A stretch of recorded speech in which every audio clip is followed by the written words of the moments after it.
Hi everyone, it's me, Krylios, Team Rayceen Productions MC and producer. And joining me today is Crystal Hudson. Hello, Crystal. Hello, how are you? Thank you so much for having me.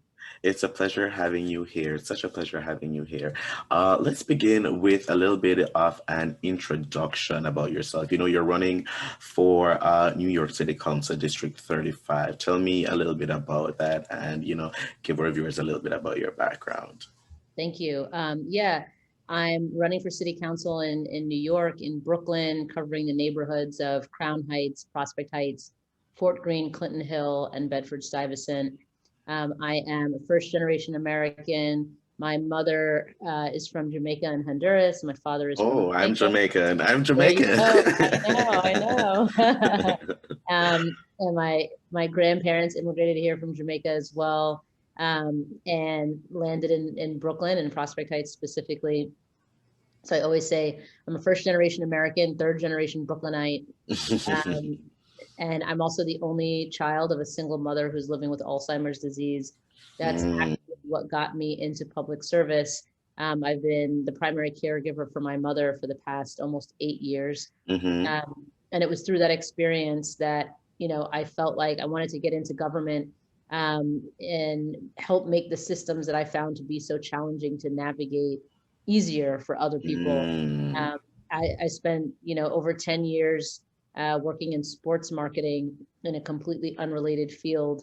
And it was my lived experience as a caregiver that really um, prompted a career switch. And so through my time in public service and working in city government, I've been encouraged by neighbors and by constituents, people that I've worked on behalf of, to run for office. I said no for a long time, and then I finally said yes, and so here I am running for city council. If I'm elected, I would be the first out gay Black woman ever elected to the city council. Oh, legend and icon. Yeah, here in New York. So, um, I know the type of leadership that my community deserves, and I hmm believe that I'm bringing that to the table. So, yeah.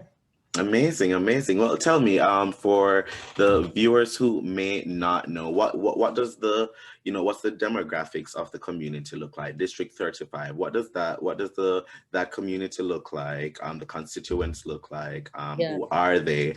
And what are the issues that are facing them? Things that they want to see addressed. hmm Thanks for that question. Yeah, it's a very diverse district. Mm-hmm. Um, we have a pretty significant Black Caribbean population, particularly in Crown Heights, Mm-hmm. um, but really all over. Um, and we also have, um, newer residents, white residents, Asian, South Asian. We have a little bit of everybody here. Mm-hmm. This race, actually, at the beginning, we had 9 candidates running. Three of us were LGBTQ identified, Wow. which I think is more than any other district that where folks are running for city council Oh wow, has. with all the Jamaicans there. Lovely. Right? Listen, it's the best of both Just a worlds. little home country shade. It's the best of both worlds. Yes, yes. Um, but I think that speaks to the district, the Yes, fact that there are yes. three, now there's two, one person dropped out of the race. hmm Um, but that's what this district is. This district is incredibly diverse. Yeah. There are lots of children in the district. There are lots of seniors in the district. Everybody is here. Everybody is welcomed here. And I'm really excited for the potential to represent such a diverse community. Amazing.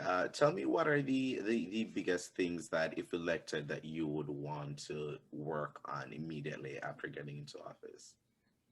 I think given the multiple crises that we're facing with the pandemic, the economic crisis, sort of racial reckoning that we've been experiencing, um, we really need jobs. There are so many small businesses that are struggling. There are people who've lost work. And so one of my main priorities is to do everything I can to create jobs, thinking about green jobs, as we look to create a more sustainable New York City. Um, Also housing, affordable housing, housing that's truly and actually affordable for the people who need it the most. Um, we have over 60,000 people living in the shelter system every night here in New York. And we need to make sure that we're building housing for those folks, people who are unemployed and underemployed. Um, and so that's also, a priority. Um, and then thinking also about our education system and the impact, the toll that going back to school has taken, well, not going back to school, but the pandemic really has taken on families and students and whole school communities, including the people who work in schools. Mm. um, we've seen a lot of sort of back and forth, indecisive decision making, or the lack of decision making. And so, I'm prioritizing, a school system that actually works for all students, where all students can get the quality education they deserve, and have the resources and tools to be the best students that they can be. Awesome, awesome, amazing. Well, how can people support your campaign, keep up with what you are doing? And well, we got to tell people to vote, of course. We've seen that this year, this was a huge election year and the power of the vote. So, yeah, how can people support you and your campaign? Thank you for asking. Other than voting for me, if you live in the 35th district, you can sign up to volunteer. You can go to crystal4bk.com, crystalforbk.com, and sign up to volunteer with us. You can also donate to the campaign. In New York City, we have a really amazing matching funds program where every dollar that is donated from a New York City resident is matched 8 times by the city. So if you donate $10, the city gives me $80, and that totals $90. So it really is an investment worth making. Definitely. Thank you so much for joining me today. It's been such a pleasure talking with you, and I wish you the best of luck on your Thank you so campaign. much. Thank you. And Thank to you. our Yeah. viewers, Alrighty. take care. To our viewers, thank you for watching. Bye, everyone.